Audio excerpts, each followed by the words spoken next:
And it's really powerful if you really take it honestly and do that. I would challenge our listeners to do that.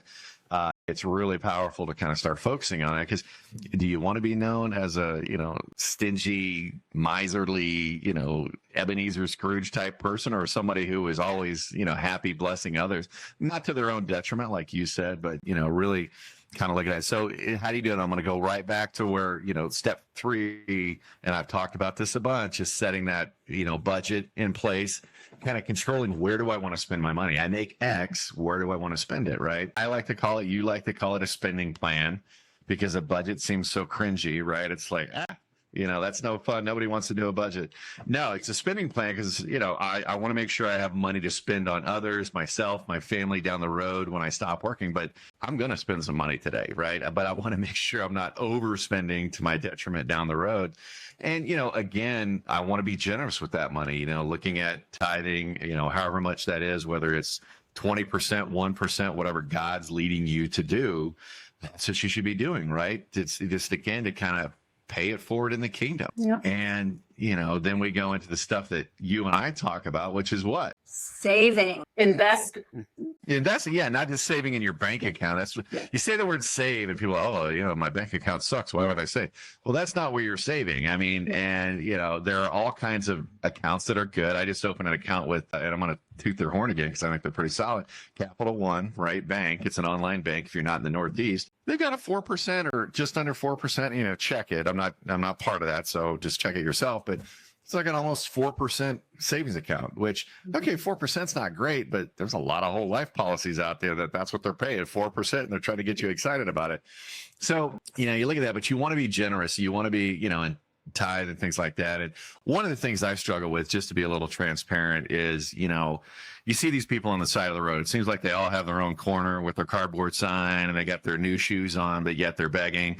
I've become jaded on that. And so, it's like, okay, are they just scamming people or whatever? And I'm struggling with that.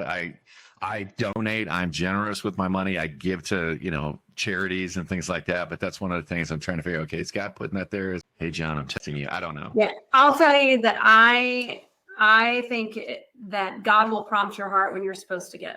I do it every once in a while because, where we are, there's somebody on every intersection. But and most of the time I don't give because I know, a lot of it goes to alcohol or drugs or whatever.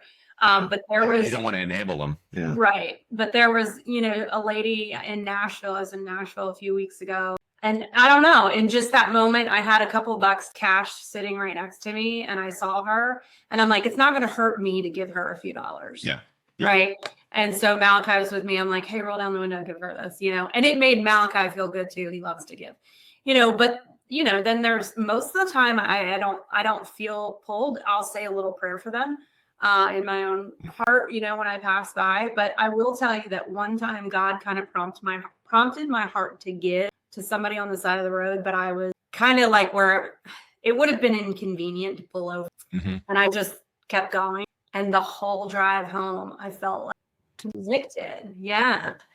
And so I would just say that's a personal thing to listen to God and let him. Yeah, no, that's a good point. That's a good point. But, again, so we've got, being generous and tithing, kind of giving back, right? Paying it forward in the kingdom.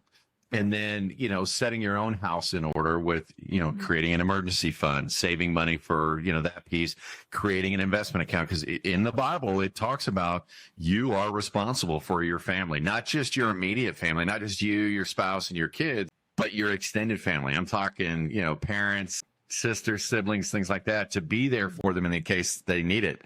And a lot of people don't realize that. Look it up. I'm trying to get you to go into your Bible, right? It's the truth. Call me out on it if you don't see it. Go to, Bible.com and Google it. Don't go to Google, go to Bible.com.